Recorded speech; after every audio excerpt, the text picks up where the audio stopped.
Ntar itu juga udah jadi gedungnya semua. Ini gak sesuai, ini gambarnya nggak update. Kita cari dulu ya guys gambarnya. Nah, coba cari Google. Nyem, nyem, nyem, nyem, nyem. Gambar apa ya? Ini udah tanyain semua kak kabarnya gimana, ngapain aja. Sudah.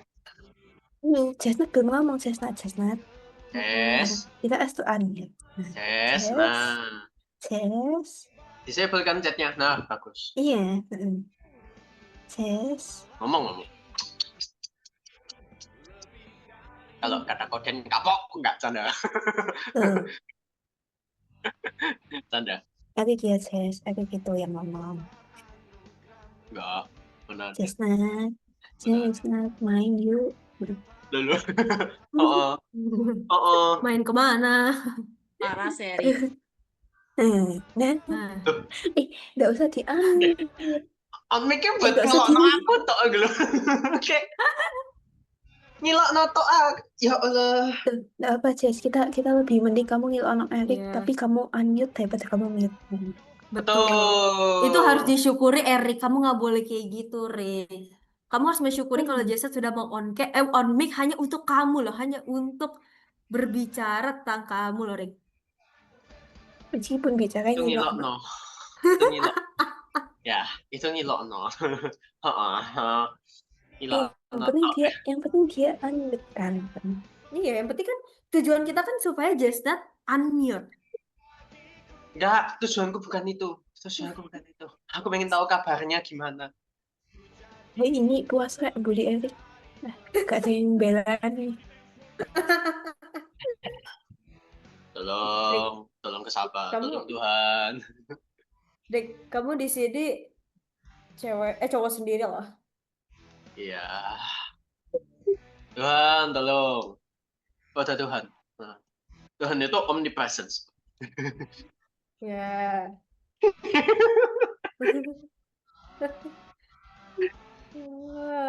Pakai apa ya? Pakai ini aja deh. Kita selfie bareng-bareng. Wih, shalom Kak Natal. Ayo dunia dengan sedang baik-baik saja ini, mantap. Iya. Tuh. Kalau Kak Natal nggak ada, berarti artinya sedang nino-nino. Baik-baik saja. Dunia sedang tidak baik-baik saja gitu. Ya Kak. Wih. Itu Besok kayak masa terpanggil ya pulang nak, pulang. Tadi kan Erik manggil, tadi kan Erik manggil. Ya udah ini aku datengin gitu loh. Kayak ini loh, Erik Ayo, ini baik. gitu. Ayo, baik. Disyarat kamu pulang nak, pulang. mau ngomong lebih kok Nino. Nino sekali. Ya, ya Tuhan. Nino emang Nino. Pakai background apa ya? Ayo coba cari.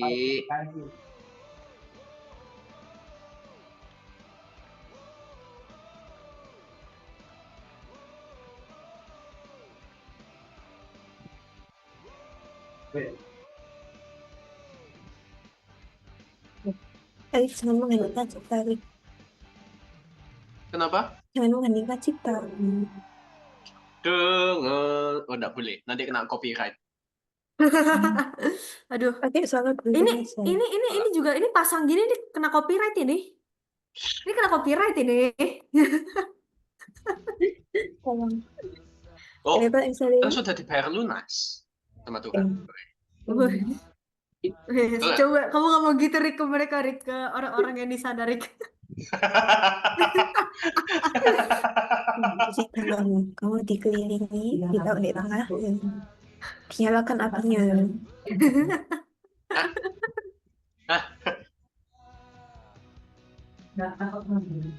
Sekarang ku bersuka. Aduh, kenapa lama banget? Tuh.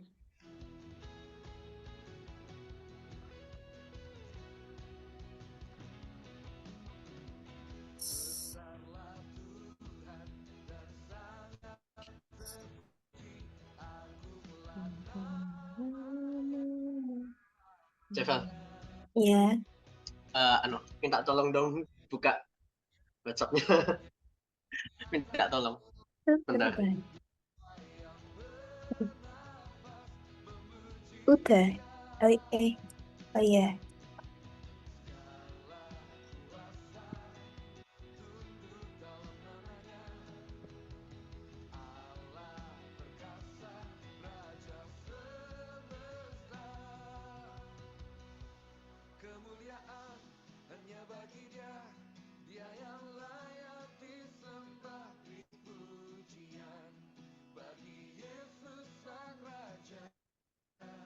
Oh, Xiong ini baru mau pulang dari kampus.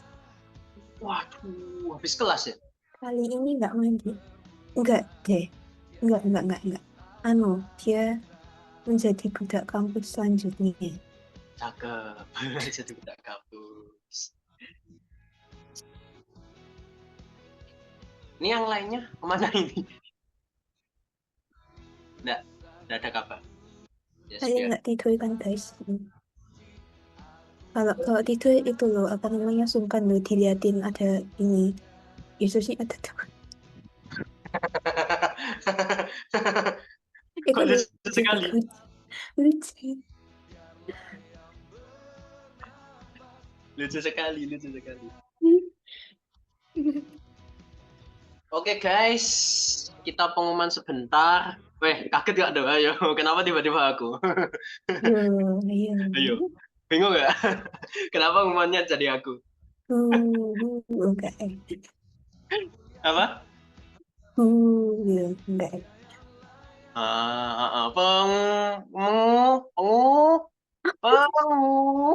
Mana? Pengumuman ya guys ya. Jadi ya hari ini Pak Gem kita izin dulu. Jadi ada 1-2 hal yang menyebabkan harus izin dulu Pak Gem kita. Jadi harus ya berhalangan buat join Zoom saat ini. Nah, oke, jadi pengumumannya hari ini yang bacain saya. Yang bacain saya. Oke, jadi pengumumannya seperti biasa BTL itu sudah upload terus setiap minggu, seminggu 2 kali ya guys, dari Rabu dan Sabtu. Jadi kalian jangan lupa nonton BTL. Kalau misalnya sudah nonton episode terbarunya, kalian bisa nonton episode-episode sebelumnya. Dan pengumumannya BTL ini sudah kita publish. Jadi kalian bisa search keywordnya di itu lah. Telat banget ya, mohon maaf ya. Jadi di YouTube itu kalian bisa searching langsung aja The Evil. Nah itu udah langsung muncul. Gitu ya. Terus ya jangan lupa ditonton episode-episode lainnya juga. Kalian bisa cek lewat playlistnya kita. Gitu. Ada di YouTube. Tapi kalau kalian mau langsung, kalian bisa ke tele. Nah, terus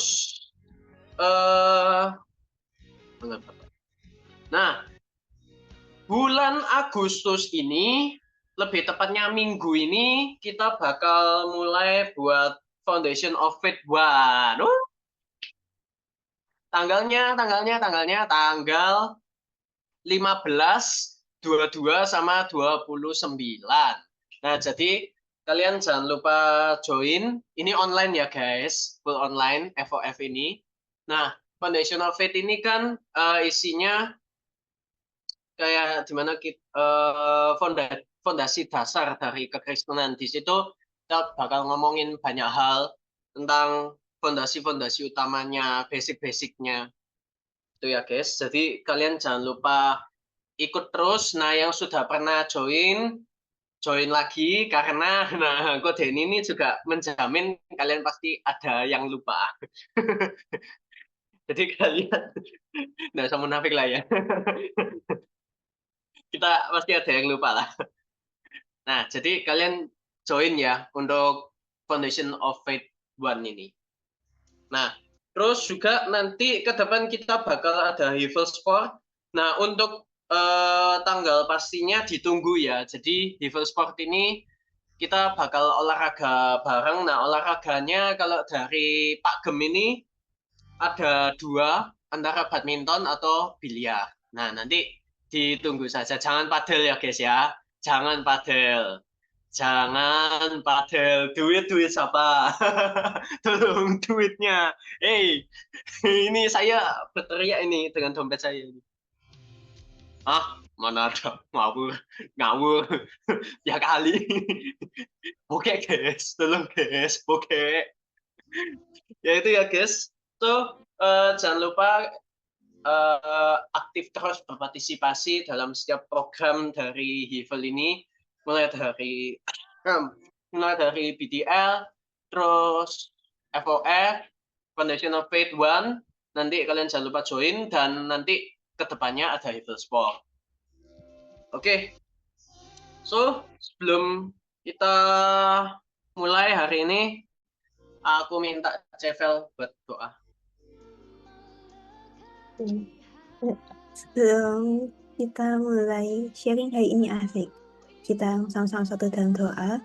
Terima kasih Tuhan buat kesempatan hari ini Tuhan, kalau kami boleh ada komsel lagi Tuhan hari ini Tuhan, kami menyukai Tuhan belajarnya komsel ini dari awal sampai akhir Tuhan. Kau yang juga kasih pengurapan-Mu untuk anak-Mu yang hari ini membawakan sharing Tuhan, supaya semua apa yang di-sharingkan hari ini Tuhan semuanya sesuai dengan isi hati-Mu dan semuanya sesuai dengan apa yang Kau firmankan juga. Terima kasih Tuhan, dan Kau berkati supaya setiap sharing hari ini bisa jatuh di tangan hati yang baik. Terima kasih Tuhan, kami ucap syukur dan berdoa saya. Amin. Amin. Oke, so, aneh gak? Rasanya kayak beda gak sih fans? Biasanya kan yang nyampein itu kayak, wah, orangnya bener-bener berapi-api. Gak. Biasanya kan apa ya? Suaranya itu menggelegar sekali. Nah, yang nyampein sharing kali ini tiba-tiba suaranya cempreng gitu.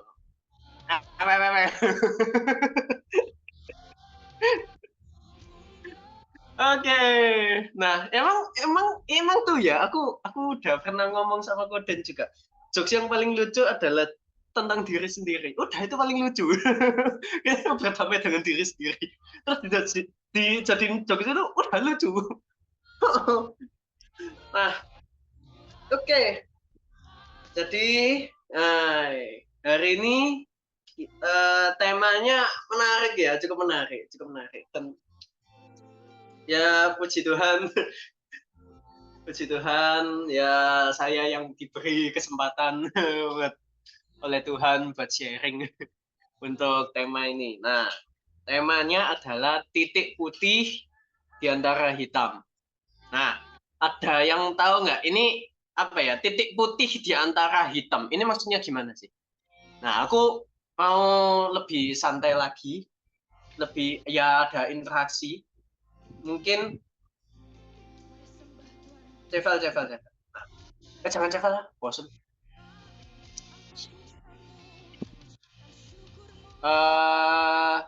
Valeri. Nah, titik putih di antara hitam. Itu maksudnya gimana? Aku pula. Ya kan interaksi lah, apa? Ayo, apa?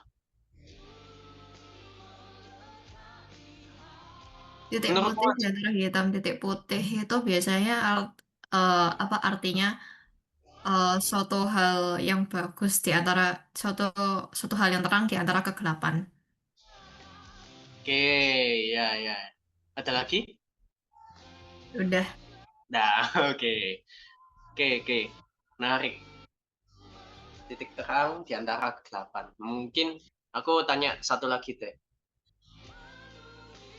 Aku mau ngomong nanya cowok, tapi aku satu-satunya. Halo.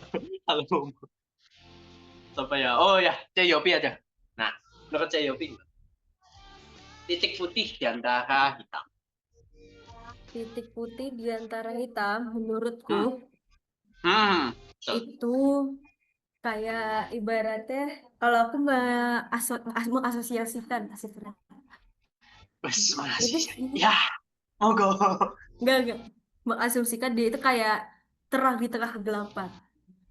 Oh, ya sama dong. Ya sama emang. Yang lain, yang lain, yang lain. Yang lain, yang lain. Ayo, Yang lain pikir. apa ya, paling ini sih di setiap ini konsep yin and yang guys, konsep ngawur Oh, sih. wes. Di setiap kejahatan pasti ada kebaikan. Nah tuh, sesuatu yang jahat pasti ada yang baik, itu putih, titik putih di antara hitam. Masuk, masuk. Oke, oke, oke. Thank you. Thank you, thank you, thank you. Ya, nah, keinginan yang kalau misalnya hitam di atas putih berarti kan nulis surat ya. Nah, oke. Titik putih di antara hitam. Nah, jujur aku pertama kali dapat tema ini aku bingung. Titik putih di antara hitam. Yang aku bayangkan itu jujur ya itu yang tadi aku ngomong. Kayak nulis surat, cuman bedanya tintanya putih. Terus kertasnya hitam. Ya, ya itu yang aku pertama kali dapat. Cuman titik putih ini, nah titik putih ini bisa didefinisikan banyak hal. Titik putih di antara hitam ini, gitu. Contohnya,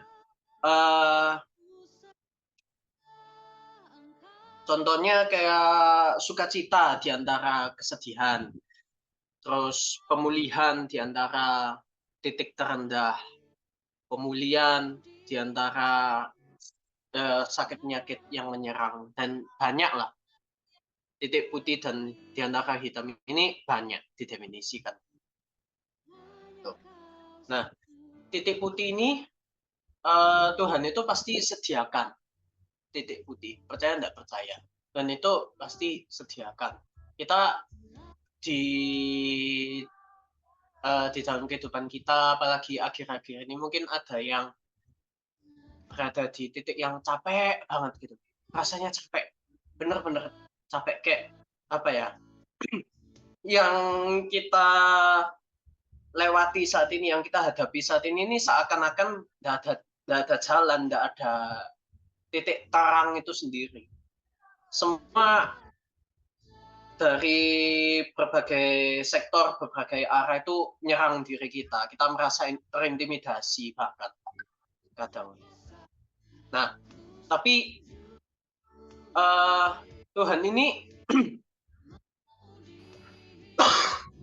sorry, ya, sorry guys, lagi sakit ya guys. Tapi ya itu, Tuhan ini pasti menyediakan titik terang, titik putih ini di tengah ketidakmustahilan. Meskipun kita, nah titik putih ini kadang ini nggak bisa kita lihat, gitu. Ada memang kayak, oh ya titik putih ini kan bisa kita lihat. Kalau kalian bayangkan hitam, nah kayak baju hitam ini, terus ada titik putih, ya bukan putih sih, bukan putih sih. Cuman kan kalau kayak gini kan kelihatan gitu. Nah, tapi seringkali kita juga gitu, di tengah kegelapan, di tengah gelapnya, kadang itu terang itu ada di depan mata kita. Terang itu sering pasti ya, bukan pasti ya, pastilah ada di depan kita dan kelihatan pasti kelihatan gitu. Tapi yang menjadi masalah adalah apakah kalian notice terang itu, gitu. Karena seringkali orang itu mencari titik terang itu, padahal titik terang itu ada di depan mereka. Tapi seringkali mereka tidak sadari itu. Yang mereka hanya fokuskan adalah ini gimana caranya, ini solusinya gimana dalam setiap masalah. Contoh dalam masalah, ini solusinya gimana, ini jalan keluarnya gimana ya, aku pengen dang cepat selesai. Terus kalian bawa dalam doa, Tuhan ini gimana ya, ini solusinya gimana ya, ini Tuhan gimana ya. Ini jalannya gimana ya? Gimana terus. Seringkali yang muter di otaknya kita itu gimana kita bisa keluar. Betul, memang tidak salah. Hal itu tidak salah. Betul, kita justru seharusnya dalam setiap masalah kita bawa pada Tuhan, kita tanyakan, ini gimana caranya. Tapi yang jadi highlight utamanya adalah fokus utamanya kita. Seringkali fokus utama kita bukan di seringkali fokus utamanya kita adalah gimana cara kita bisa keluar. Penyelesaiannya ini gimana? What is the solution for this problem? Apa sih solusinya? Tapi kita lupa buat kita ini belajar untuk sabar. Nah, kita langsung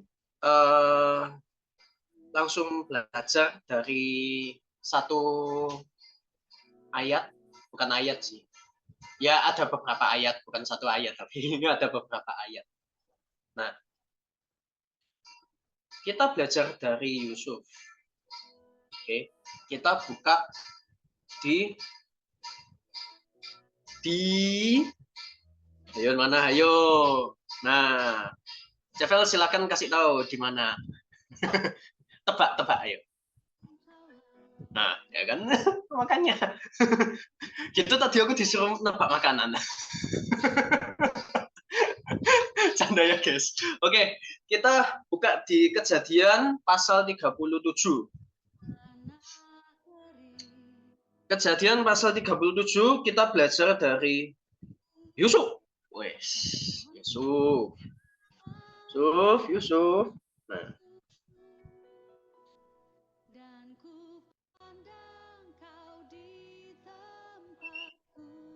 Oke, terima kasih. Nanti terima gaji nggak canda. Enggak. Jangan. Duit saya pakai. Tolong. Nggak jadi kutarik kalimatku. Oke, balik lagi.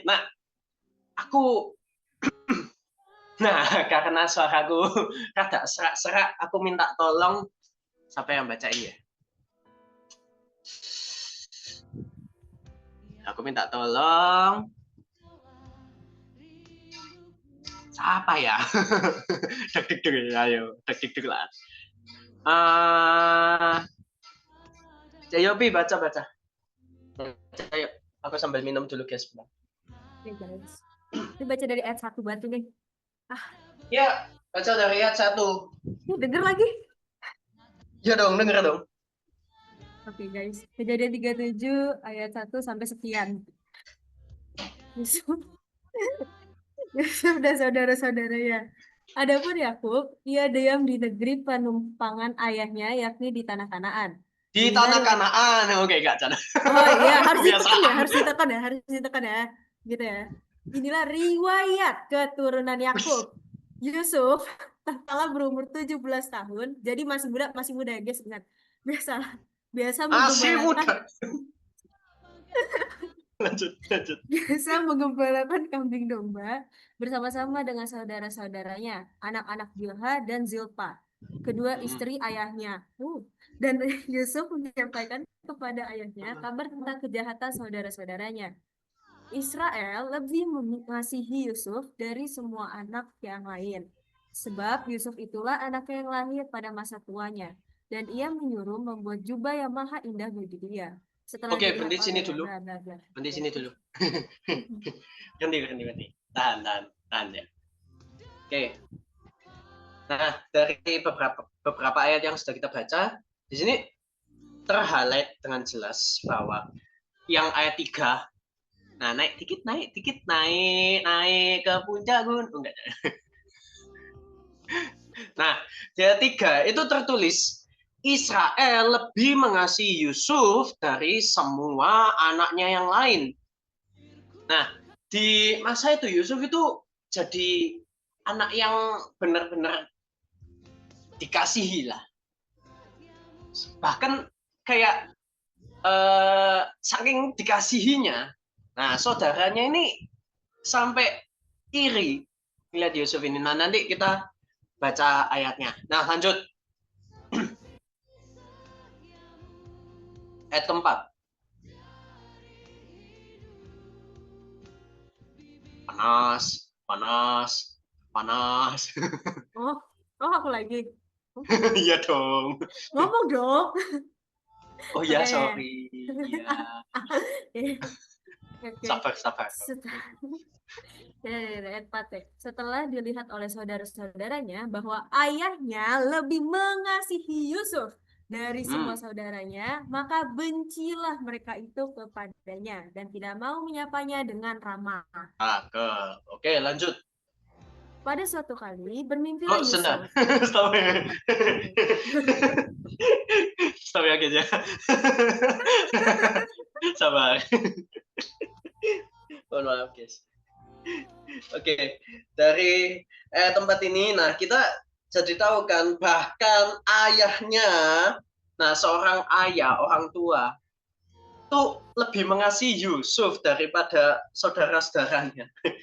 Bayangin di posisi saudara-saudaranya itu kayak, ini anak bontot satu ini udah bontot, bener-bener dikasih bapak kita, gak cuman bapak kita, satu kota pun ngasih dia. Ini anak bontot spesial kali gitu. Pasti saudaranya langsung mikir gitu kayak, ini wah privilege macam apa ini, tak masuk akal gitu. Nah, tapi apa sih yang buat Yusuf ini sampai benar-benar dikasih kayak gitu? Nah, ternyata Yusuf itu bisa menafsirkan mimpi. Nah, kan kalian pasti sering dengar Yusuf menafsirkan mimpi. Nah, ini lanjut ke ayat 5-nya. Monggo. Lanjut ya guys. Ya. Ayat 5. Pada suatu kali bermimpilah Yusuf. Bermimpilah Yusuf. Nah, lalu mimpinya itu diceritakannya kepada saudara-saudaranya, sebab itulah mereka lebih benci lagi kepadanya. Lanjut. Lanjut. Karena katanya kepada mereka, coba dengarkan mimpi yang kumimpikan ini. Tampak kita sedang di ladang mengikat berkas-berkas gandum. Lalu bangkitlah berkasku dan tegak berdiri. Kemudian datanglah berkas-berkas kamu sekalian mengelilingi dan sujud menyembah kepada berkasku itu. Oke, berhenti di situ dulu. Nah, dari ayat 5 sampai 7 ini mimpi yang pertama dari Yusuf. Itu. Di mana dia ini mimpi kayak saudara-saudaranya itu mengumpulkan gandum. Nah, nanti gandumnya mereka itu mengelilingi punya Yusuf dan sujud menyembah kepada berkas milik Yusuf. Nah, itu membuat mereka marah. Itu benar-benar, wah itu apa ya, anggapannya gini loh, kayak contoh, kita punya saudara. Cevel punya saudara. Cevel ini posisinya lebih tua. Nah, ada anak bontot. Nah, bersyukurlah nggak menjadi anak bontot. Bukan ya? Salah ya. Bukan bontot ya. Oh, bontot. Bontot kan? Nah, itu kan mumpung. Nah, ada di contoh, Cevel nggak jadi anak bontot. Wes. Tersingkiran nggak canda. Oke. Cevel jadi yang paling tua atau anak kedua. Yang penting bukan bontot. Gitu. Terus Cevel punya adik bontot. Terus tiba-tiba si adiknya Cevel, si bontot, si yang nggak tahu apa-apa, kayak lu bontot. Tiba-tiba dia muncul terus ngomong, aku ini mimpi, kita ini lagi ngumpulin gandum. Nah, terus nanti gandumku ini yang berkuasa sampai gandum-gandumnya yang punya kalian ini apa bahasa sehari-hari ya? Bahasa sehari-hari. Kalau biasanya DSS, ini ESS. es, gak enak. Nah. Es, aneh, gak tahu. Ya, tapi intinya ini bahasa sehari-harinya. Kayak, oh ini punya kalian ini sujud menyembah loh. Berarti kita menyembah si bontot lah. Kayak yang saudara-saudaranya pasti kesel kayak apa lu? Apa lu? Lu kecil, bontot, nggak tahu apa-apa, tiba-tiba kita ya kali langsung sujud nyembah.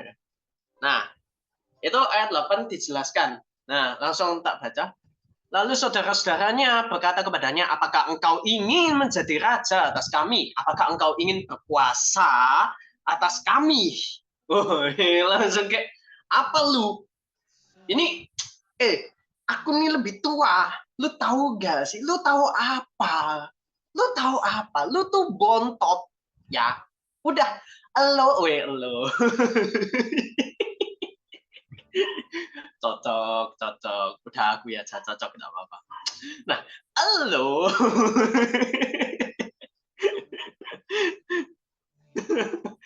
Nah, jadi kamu ini lo bontot, kamu ini tahu apa sih? Kayak kamu tiba-tiba muncul, terus lu ngomong, mimpiku, kalian ini sudah membayar kayak, wah, pasti panas ini, panas pol, panas langsung. Nah, terus ayat 9, lanjut yang ayat 8. Nah, jadi makin bencilah mereka kepadanya karena mimpinya dan perkataannya itu. Wah, ini langsung panas mereka.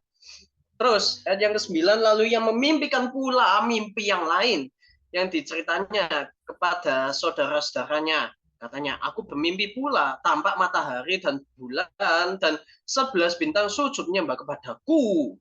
Setelah hal ini diceritakannya kepada ayah dan saudara-saudaranya, maka ia ditegur oleh ayahnya, mimpi apa mimpimu itu?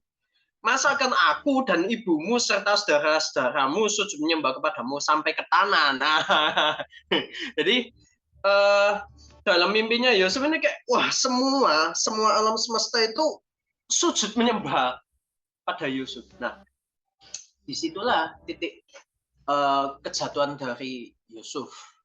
Dimulai dari situ. Ya memang karena apa ya?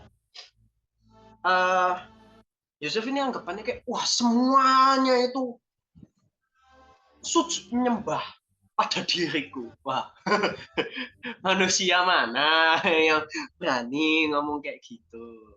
Kalau ada sih, kebacut. Jadi istilahnya kayak dia ini posisinya di atas Tuhan, gitu loh. Nah, dan dilanjut ceritanya itu adalah cerita di mana Yusuf dijual ke tanah Mesir, terus nanti difitnah oleh Potifar dan lain sebagainya. Gitu. Nah, tapi dari ceritanya Yusuf ini kita bisa belajar gitu, kayak kita ini terkadang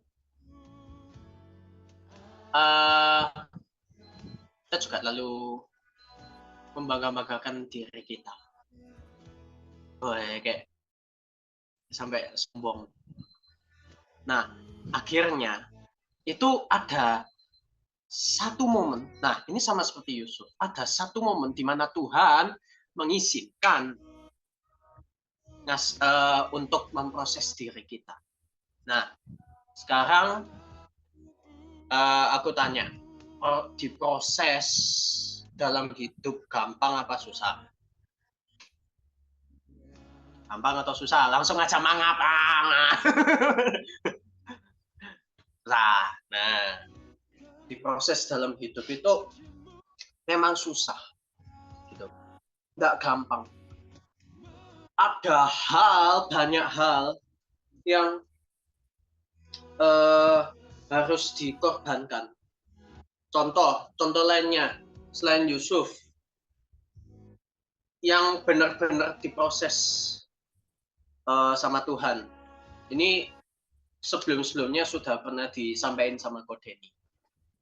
Ayub, di mana Ayub ini benar-benar diproses sedemikian rupa, kehilangan banyak hal, benar-benar kehilangan semuanya, anak-anaknya, seluruh hartanya, kambing dombanya, sapinya, dan lain sebagainya. Seluruh kekayaannya itu hilang dalam sekejap. Karena apa? Itu Tuhan ini pengen memproses hidup kita supaya kita ini juga tahu position. Nah, kalau Yusuf kan harus tahu position, tapi kalau Ayub ini memang diizinkan Tuhan ini buat diproses lebih dahulu. Gitu. Nah, terus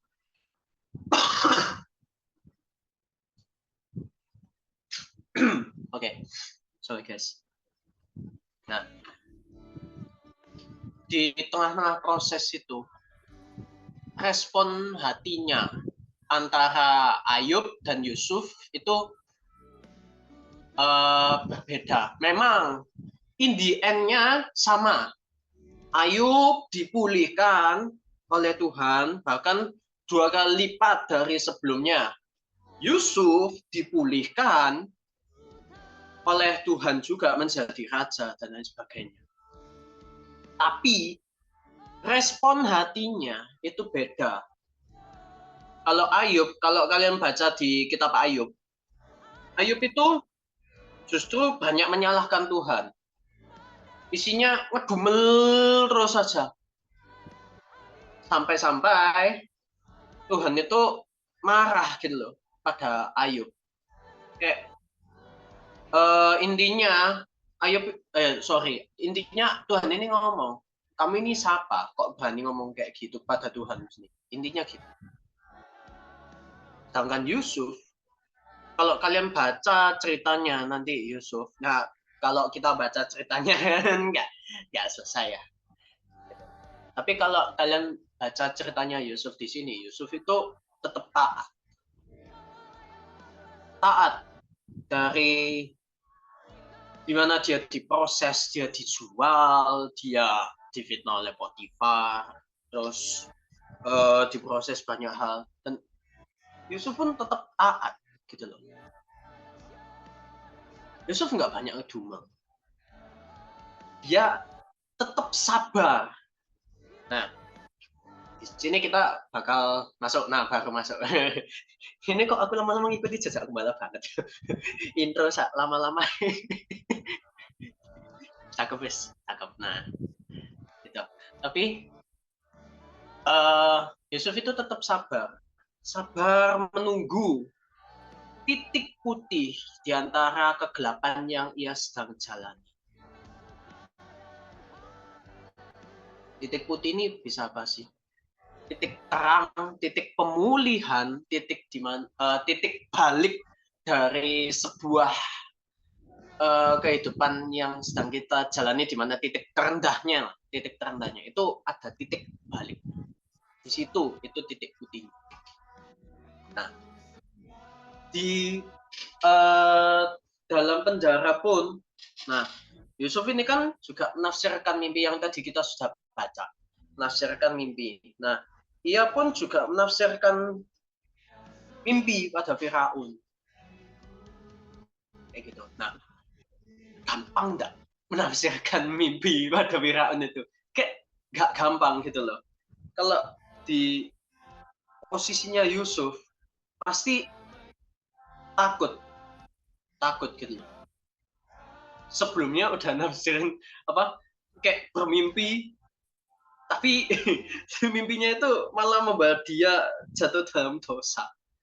Nah, tiba-tiba disuruh nafsirin mimpinya si Firaun. Gila, kayak pilihannya cuma 2, kembali ke penjara atau mati. Udah gitu aja. Pilihannya cuma itu. Pilihannya cuma itu aja. Meleset dikit, kepleset gitu, hilang udah. Di end langsung ceritanya Yusuf.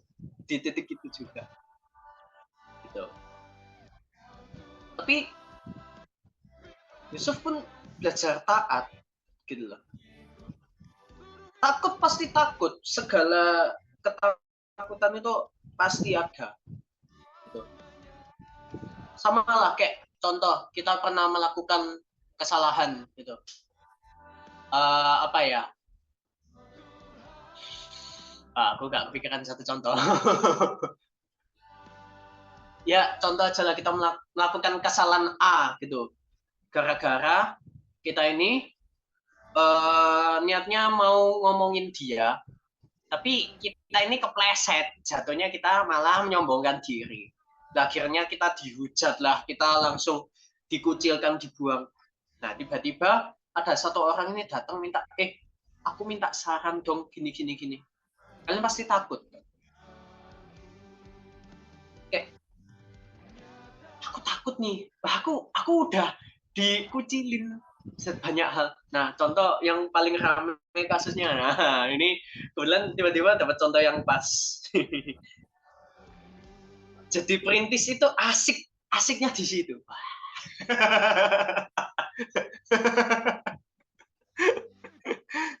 Nah, kalau kalian lihat sekarang di TikToknya dia, itu gaya bicaranya udah beda. Gaya bicaranya udah beda. Itu rasanya kayak udah apa ya, takut-takutan banget gitu.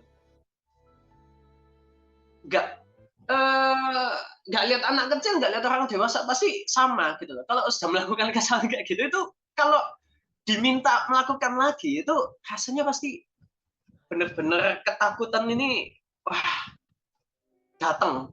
Intimidasi itu datang terus. Takut inilah, takut itulah. Banyak gitu loh. Nah,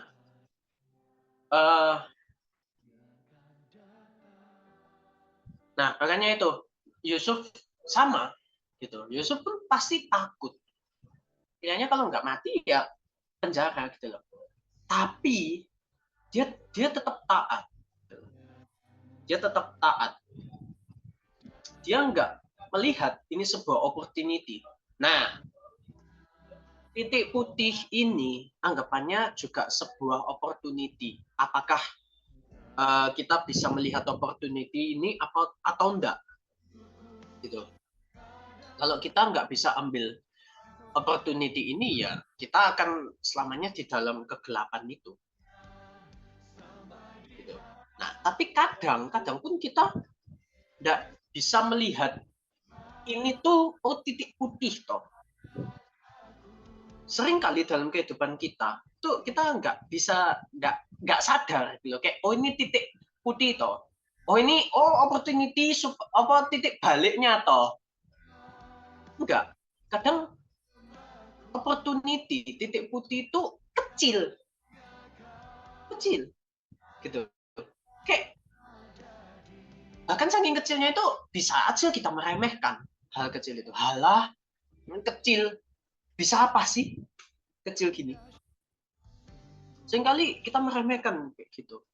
Efeknya mungkin kayak cuman 1-2% dalam kehidupan kita aja. Tapi kita tuh nggak pernah tahu loh, titik putih yang kecil itu bisa membawa kita kemana. Kadang hal yang kecil aja itu bisa membawa kita keluar dari ruangan yang gelap itu. Gitu loh. Nah, Yusuf pun sama.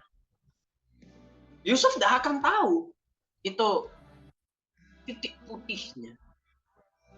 Dia kan cuman ya pokoknya aku tetap taat, aku jalani aja, aku sabar menjalani ini semua.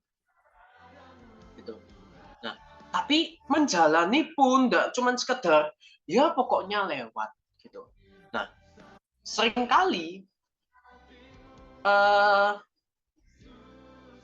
kita ini lalu mengandalkan diri kita untuk melewati berbagai masalah.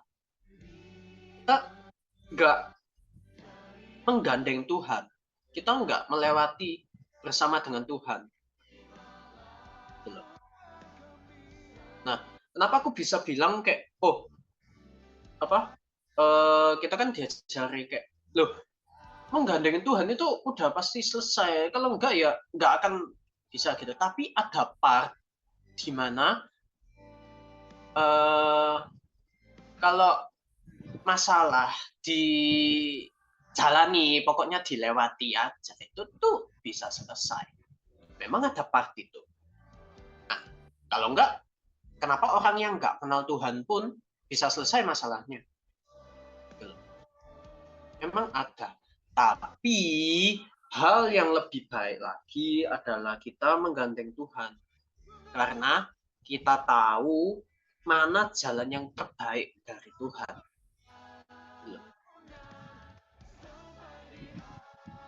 Kalau kita menggandeng Tuhan, kita pasti berada di jalan yang benar. Kalau kita terlalu mengandalkan diri kita sendiri, contoh masalahnya oke sudah lewat.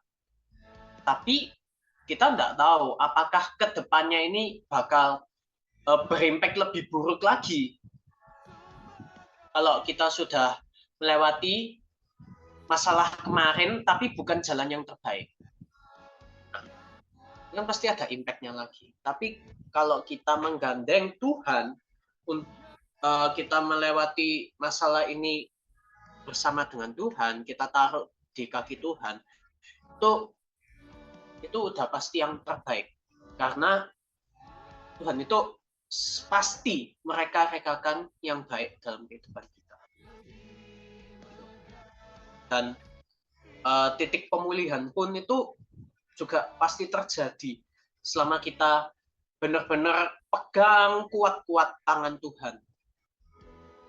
Di Efesus 3 itu tertulis, nah aku agak coba Efesus 3, nah Efesus 3 ayat 20 enggak usah dibuka kitabnya, langsung tak bacain aja. Bagi dialah yang dapat melakukan jauh lebih banyak daripada yang kita doakan atau pikirkan. Nah, kadang ini kita doa, kita berserah pada Tuhan, kita pegang kuat-kuat tangan Tuhan. Nah, Tuhan itu bisa bekerja melebihi yang kita doakan. Gitu. Yang penting satu, kita pegang tangan Tuhan kuat-kuat gitu loh. Gitu. Kemanapun kita pergi, mau kita ada di badai masalah, mau kita ada di bentrokan apapun, masalah apapun, tetap pegang tangan Tuhan dengan kuat. Gitu. Yusuf pun sama, gitu. Yusuf itu di dalam penjara, terus dimanapun dia berada, dia itu tetap berserah. Dia itu tetap mengandalkan Tuhan, pegang tangan Tuhan dengan kuat-kuat, gitu. Karena dia nggak bisa melihat ke depan ini bakal apa, gitu. Mungkin kayak dia sebenarnya, aduh, kalau lihat ke depan ini katanya udah habis, udah selesai hidupku mungkin. Tapi kita seringkali kan juga melakukan hal yang sama di tengah masalah, di tengah kegelapan yang nggak kelihatan sama sekali. Kita terkadang itu merasa kayak, aduh ini rasanya it's the end. Aku rasanya pengen hilang, aku nggak kuat. Seringkali kita kayak gitu, tapi kita lupa bahwa kita punya Tuhan yang sanggup lakukan apapun. Tuhan sanggup memulihkan hidup kita. Sanggup. Gampang. Tuhan pulihkan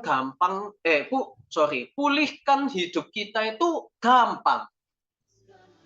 Anggapannya kayak cuman jadikan jari tek, udah. Hidup kita pulih. Bisa. Tapi yang jadi pertanyaan, kenapa kok nggak sedari awal aja? Kayak pas kita nggak kuat, oh kita langsung dipulihkan gini. Why? Itu kan yang jadi pertanyaan kan. Nah, dan jawabannya adalah Tuhan ini ya pengen kita sadar kenapa Tuhan izinkan sebuah proses terjadi dalam hidup kita. Kalau kita tidak sadari itu, ya Tuhan ya masih kita, sorry bukan Tuhan, tapi kita belum siap dipulihkan oleh Tuhan. Gitu.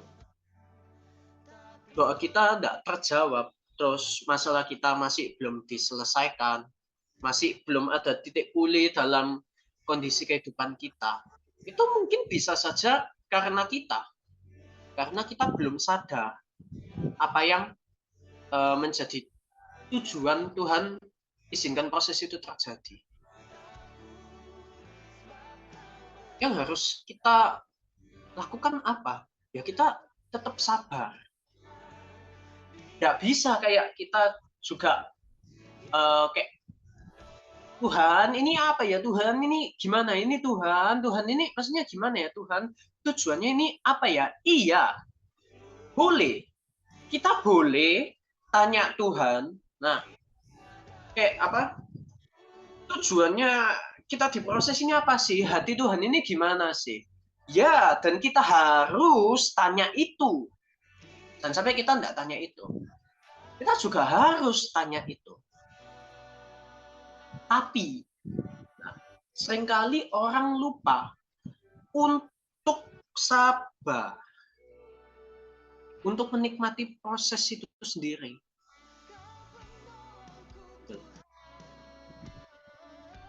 Seringkali orang selalu pengen kayak, ayo Tuhan, ini tujuanmu apa untuk diproses ini? Aku pengen segera tahu apa yang kau ingin supaya aku bisa cepat-cepat berubah.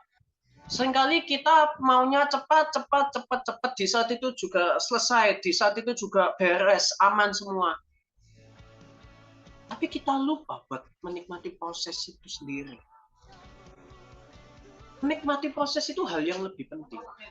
Kita sabar. Harusnya kita sabar dalam menghadapi prosesnya itu. Tidak bisa semua pengen semaunya kita. Nah, yang jadi Tuhan ini siapa? Dia atau kita? Tidak bisa. Seringkali kita pengen kayak semuanya ini cepat aman. Aku sudah tidak kuat. Aku pengen cepat aman. Ya, yang jadi pertanyaan pertama, apakah kamu sudah berjalan bersama Tuhan belum? Kedua,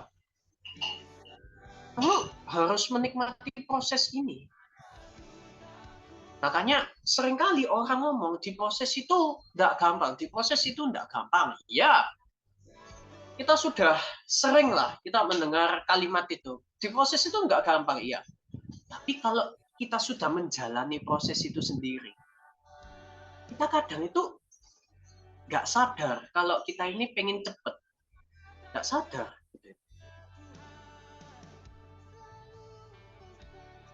Gitu.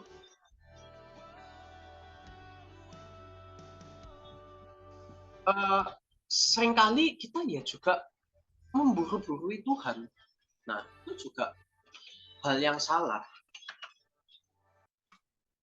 Sering kita kayak, oh apa ya, kita cari jalan keluarnya. Oh, kita melakukan inilah, kita coba ngelakuin A, B, C, D, E, F, G. Kita planning. Kalau misalnya A nggak bisa, kita B. B nggak bisa, kita C. C nggak bisa, sampai Z. Kalau Z selesai, kita balik A lagi. Kayak nggak bisa. Iya, betul. Betul, memang kita harus planning. Gitu. Tapi ya ada hal yang lebih penting lagi. Kita menggandeng tangan Tuhan. Menggandeng tangan Tuhan itu kita benar-benar menyerahkan pada Tuhan. Kita mengandalkan Tuhan secara sepenuhnya. Udah. Meskipun kita nggak kelihatan, yang penting kita percaya sama Tuhan. Tuhan pasti mereka-rekakan yang baik dalam hidup kita. Ada satu cerita, ya ini juga Koden sering menceritakan. Nah, kebetulan aku ya juga diceritain sama Koden. Di titik dimana titik terendah Koden itu benar-benar apa ya, kayak semua sektor itu menyerang, semua sektor itu mengintimidasi, capek, lelah, benar-benar rasanya itu pengen hilang aja gitu. Tapi nah, Tuhan ini izinkan proses itu terjadi.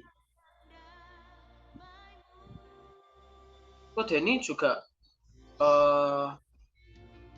mengalami berbagai proses sabar. Nah, terutama di sabar, menjalani proses, menikmati proses itu sendiri. Dan akhirnya Tuhan taruh satu hikmat.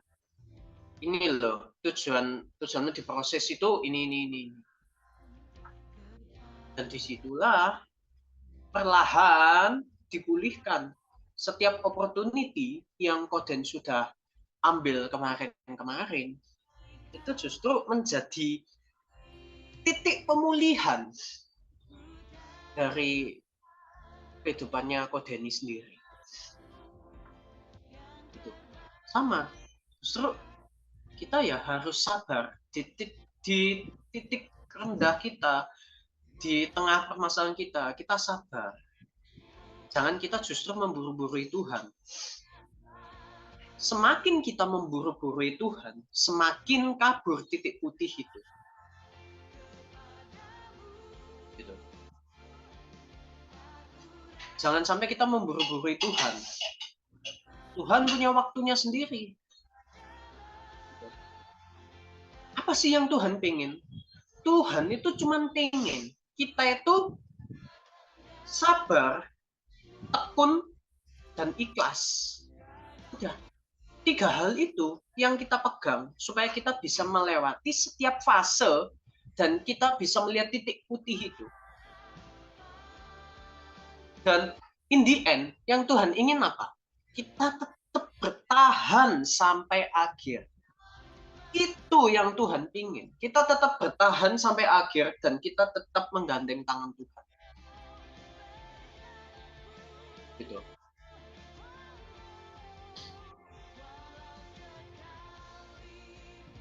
Ya, kita juga, nah, kadang itu kita juga merasa di titik aman, di titik yang aman. Oh, aku enggak apa-apa kok, gini. Tapi justru kita di dalam titik gelap itu sendiri, kita terlalu nyaman. Setiap hari harus koreksi diri, stay connect terus dengan Tuhan. Mau dalam fase titik rendah atau di titik puncak, terus gandeng tangan Tuhan. Jangan lepaskan gandengan tangan Tuhan itu. Gitu. Titik putih kecil pun itu sangat-sangat berharga. Contoh ya. Seorang yang nggak egois dan menghajar kita untuk melihat dunia luar bahwa masih ada orang yang mengasihi dan menyayangi kita. Itu titik putih kecil. Kita menghargai orang itu. Dari situ, itu bisa jadi titik terang dalam kehidupan kita, di mana Tuhan pulihkan kehidupan kita. Gitu. Yusuf pun sama gitu loh. Yusuf ya nggak tahu apa-apa gitu loh. Yusuf ya cuma menafsirkan mimpi, udah pokoknya dia taat dan dia berserah. Tapi justru dari situ itu titik putih itu jadi terlihat dan semakin melebar. Mulai dari karena Firaun ini senang lihat Yusuf karena mukanya Yusuf itu memancarkan hadirat Tuhan. Itu ada. Nah, dan titik putih. Nah, ini juga harus kalian perhatikan, titik putih yang kita lihat itu tidak bisa kita garuk secara dalam waktu 1-2 hari aja. Gitu. Kadang titik putih itu memang kecil, titik putih itu kecil, tapi nggak bisa dalam 1-2 hari aja. Tuh kehidupan kita langsung pulih gini-gini, nggak bisa langsung. Iya, memang ada part yang seperti itu.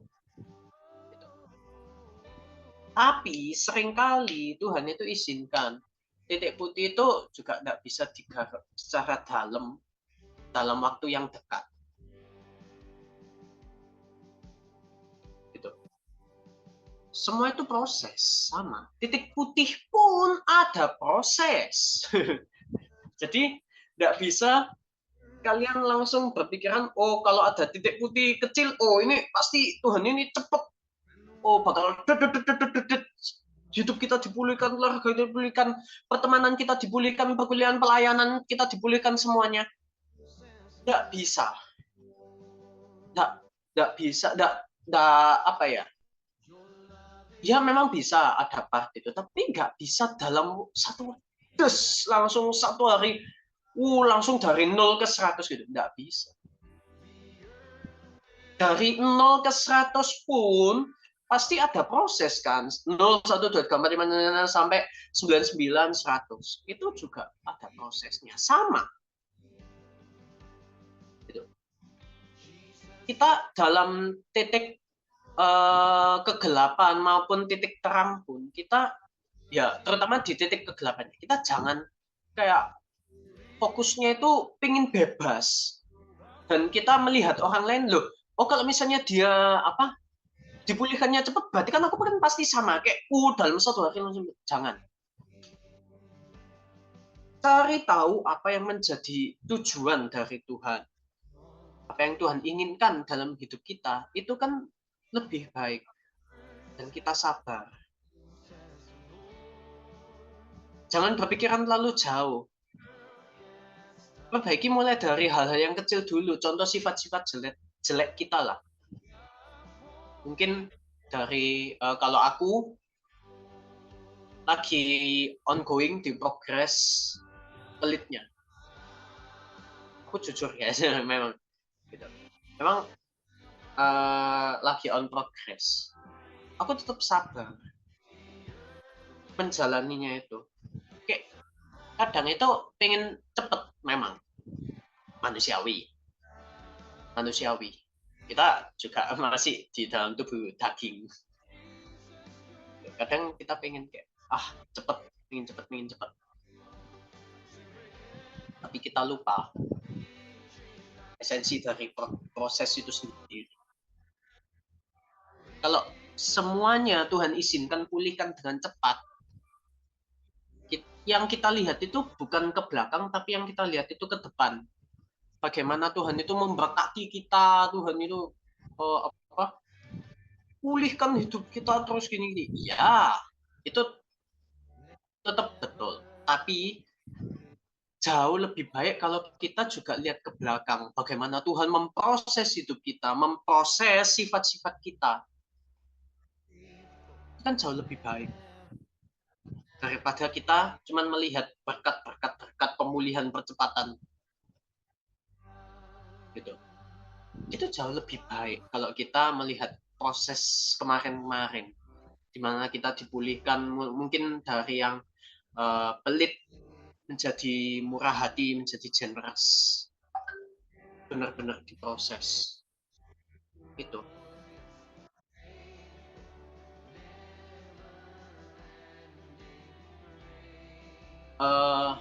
Nah, kita juga jangan terlalu banyak memikirkan ke depan yang bisa dianggap overthinking.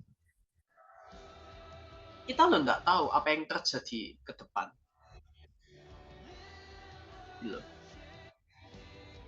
Tapi seharusnya yang menjadi fokusnya kita adalah apa yang bisa kita kerjakan sesuai kapasitas kita. Jangan kita terlalu memikirkan segala hal yang bahkan kita anggapannya mengambil porsinya Tuhan. Kembali lagi, pertanyaanku sama. Yang jadi Tuhan atas hidup kita itu siapa? Tuhan Yesus atau diri kita? Gitu. Kerjakan sesuai dengan apa yang menjadi kapasitas kita dan serahkan pada Tuhan. Apa yang tidak mampu menjadi kapasitasnya kita. Jangan lupa tanyakan pada Tuhan. Gitu. Nah, misal pun kita tidak sengaja ngambil jalan yang salah, gitu. Contoh kayak apa ya? Membuat sebuah keputusan. Oh, aku mending ngambil tindakan yang ini atau yang ini ya. Gitu. Ternyata salah. Harusnya yang ini lebih baik. Tapi kita jangan terpuruk dengan hal itu. Karena ya aku percaya Tuhan itu pasti mereka-rekakan yang baik. Kembali lagi. Meskipun kita salah jalan pun Tuhan tetap mereka-rekakan yang baik. Tuhan itu pasti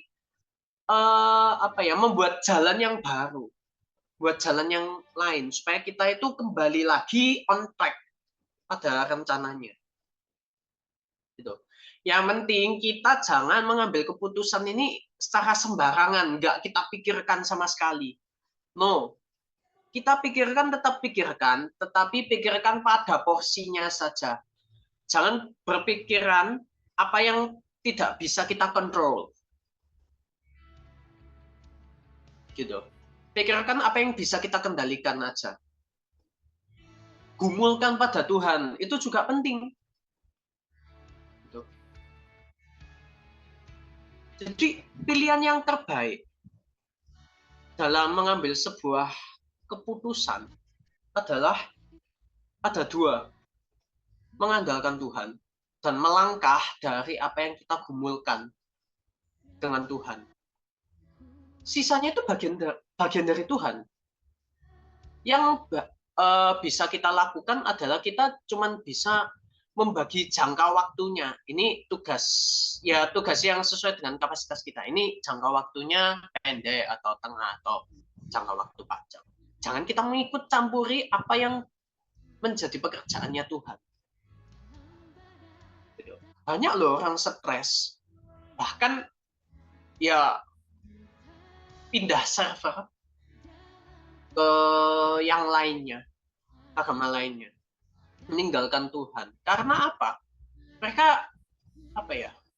kecewa jatuhnya kayak, loh ini kok aku salah, loh ini kan aku pengennya gini sih, aku pengennya kan yang baik, aku pengen in the end-nya gini. Misalnya aku ngambil jalan ini, aku pengennya hasilnya itu gini lah, kok nggak sesuai, ini Tuhan ini apa sih, ini gini, Tuhan kok izinkan gini, aku kecewa mbak Tuhan.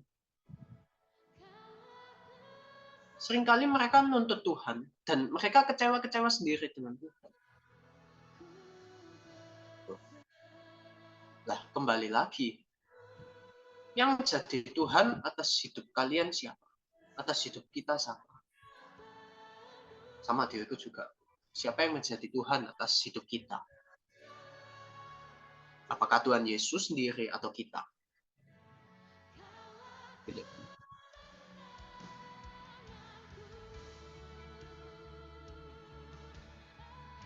Kita juga ya tidak bisa memilih apa yang Tuhan taruh dalam hidup kita. Gitu. Titik putih apapun, titik putih kan bisa apapun. Bahkan apa yang nggak bisa kita pikirkan. Titik putih kan itu sebuah opportunity. Opportunity itu bisa datang kapanpun. Kalau opportunity dari Tuhan, itu di waktunya Tuhan yang pas. Di waktu yang pas. Dan opportunity itu kan kita nggak bisa milih. Contoh, kayak, kalau misalnya dalam dunia kerja, aku pengen Kalau desainer ya, aku pengen pokoknya desainer aja. Kalau yang accounting mungkin kayak aku pengen jadi akuntan, accounting. Kita juga nggak bisa milih. Kadang ada part di mana kita nggak bisa memilih kerjaan. Opportunity itu datang ya dalam bentuk apapun. Tergantung kita lagi, bukan? Apa yang Tuhan taruh dalam hidup kita? Opportunity apa yang Tuhan taruh dalam hidup kita? Yang penting just do it. Melangkah aja. Ini aku tutup dalam satu cerita. Ini cerita yang benar-benar baru, fresh from the oven. Ini cerita yang fresh from the oven banget. Sebenarnya aku nggak akan pernah nyangka aku bakal sharing di depan kalian. Aku nggak nyangka. Hari ini, aku ngomong hari ini, aku nggak pernah nyangka. Karena apa? Semua itu terjadi dengan cepat.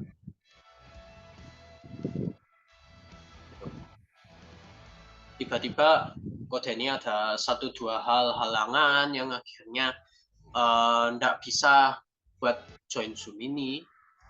Terus juga ada di titik juga yang sebenarnya lumayan hektik juga, lumayan.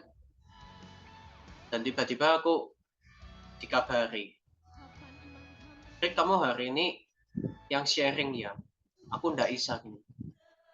Jujur aku kayak shock banget. Aku baru dikabari dan bisa dipastikan itu siang tadi. Kayak bayangin aja lah, ya orang yang jarang sharing. Aku jujur aja jarang sharing. Hanya sharing begini ya, jarang. Terakhir aku sharing itu, kalau kalian tahu ya, mungkin beberapa dari kalian itu tahu. Kalau nggak salah terakhir aku sharing itu pas live TikTok, itu pun tahun kemarin. Udah terlalu lama banget. Jadi tiba-tiba aku disuruh sharing lagi, dan dikabarinya dan dipastikannya itu hari H. Dikabarinya enggak sih. Dikabarinya memang kemarin malam. Cuman kemarin malamnya 2359 kalau nggak salah. Sama aja sih. Tapi ya itu. Kayak di situ aku panik, aku nggak tahu. Aku bingung. Aku sampai jujur ya, tadi itu aku rada ngeblank. Kayak aku ngapain? Aku siapin apa? Aku bingung. Aku nggak tahu apa ini. Gitu. Terus sampai sore. Nah, sore itu ada titipan lah dari Kodeni. Ada titipan. Nah, itu juga jadi bahan renunganku. Tapi jujur ya guys, jujur. Aku juga apa ya? Titipannya itu juga rada enggak lalu gitu loh, enggak lalu lah. Enggak lalu apa ya istilahnya? Iya, membantu iya. Cuman kayak rada kurang jeb gitu loh. Gitu. Dan meskipun aku sudah nyatet pun, itu aku tetap takut gitu. Aku bingung, apa yang mau tak sharingin? Apa? Nah, hal yang aku lakuin, aku tanya Tuhan, apa yang menjadi kehendak-Mu Tuhan? Ini apa ya? Ini Tuhan, ini gimana ya Tuhan? Tuhan, ini apa yang tak siapin Tuhan? Ini sharing apa? Tolong Tuhan, aku nggak ngerti Tuhan. Help Tuhan, ini dadakan apa udah mepet banget. Aku nggak tahu. Gitu loh. Maksudnya apa ya? Persiapannya ini tidak matang. Nah, lebih tepatnya itu. Persiapannya itu tidak matang. Iya, aku ada titipan dari kode. Tapi harus ada persiapan lagi untuk mematangkan sharing itu kan. Nah, sampai sore tadi, jam 5-an, itu aku nggak tahu. Blank. Pikiranku blank, jujur. Aku ngerasa panik, hati ini ngerasa panik. Tapi pikiran itu blank. Bingung, kayak apa yang harus ku sharingkan ini ke depan kalian ini. Nggak tahu. Apa yang Tuhan titipkan, apa yang menjadi Tuhan rindukan, kerinduan Tuhan. Sampai jam ya mendekati, ya semakin dekat dengan Zoom. Itu aku sampai ngomong sama kode ini. Kok, ini aku nggak tahu kok. Aku sharing apa? Kayak persiapanku tetap nggak matang kok. Ini ya apa kok gini kok? Help kok ya apa kok?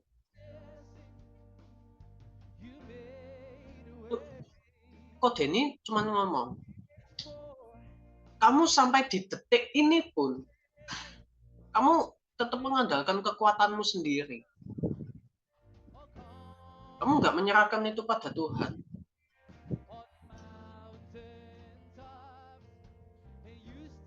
Biarlah ini menjadi acaranya Tuhan, bukan acaramu. Tuhan yang bertata. Seringkali kita lupa. Sama, kita lupa. Di tengah kepanikannya kita nggak usah munafik lah. Kita panik aja loh, kita kadang lupa doa. Kadang kita langsung bertindak, cepat ambil tindakan. Doa pun juga malah memburu-buru Tuhan juga. Kayak, Tuhan ya apa Tuhan? Tuhan ya apa Tuhan? Tuhan ini tolong, ini apa Tuhan? Tuhan gini. Gitu. Akhirnya aku ambil waktu break.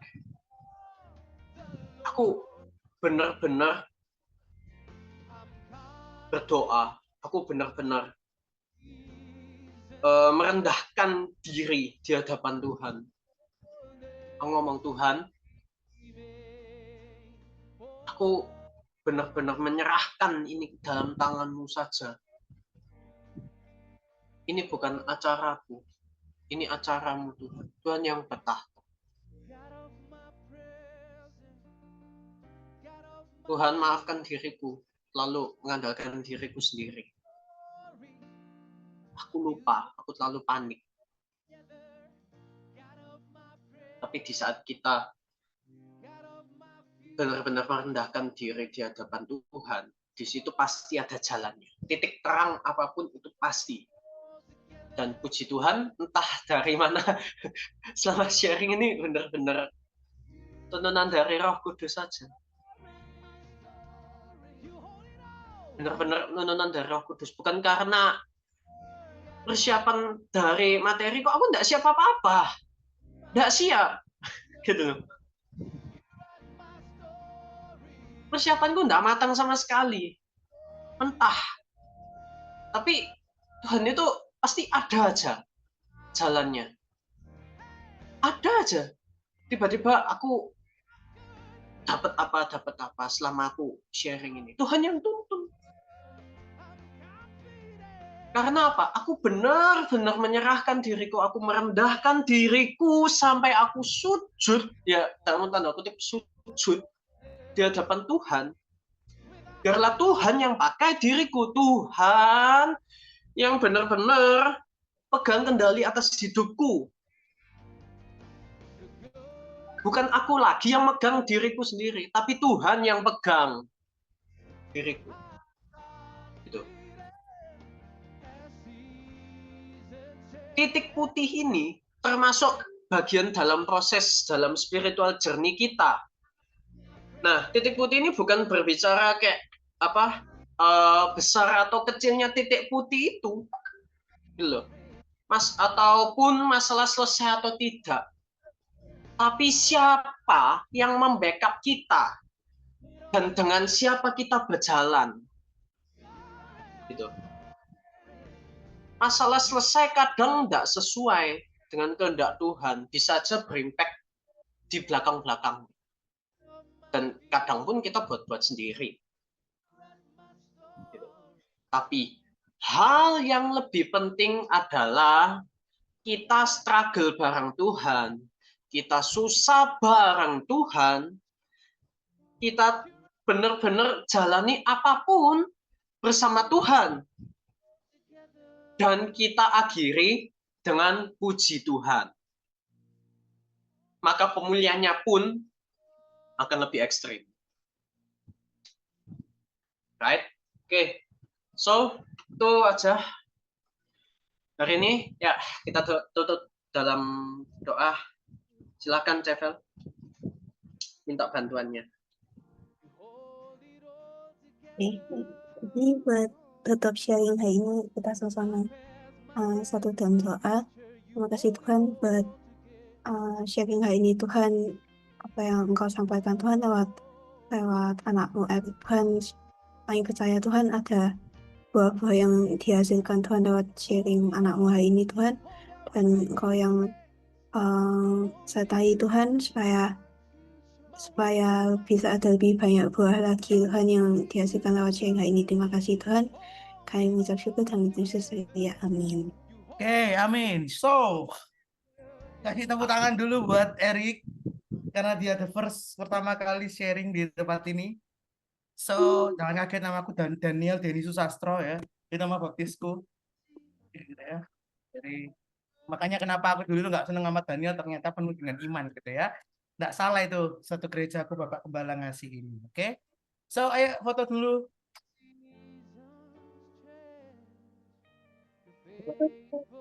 The heaven valley it is now. Ya, foto, I foto. appreciate on guys. Kok memproses segalanya, kok tiba-tiba nongol ini Bapak Sudah satu. kuduga itu pasti kau Denny. Ini Bapak satu tiba-tiba nongol.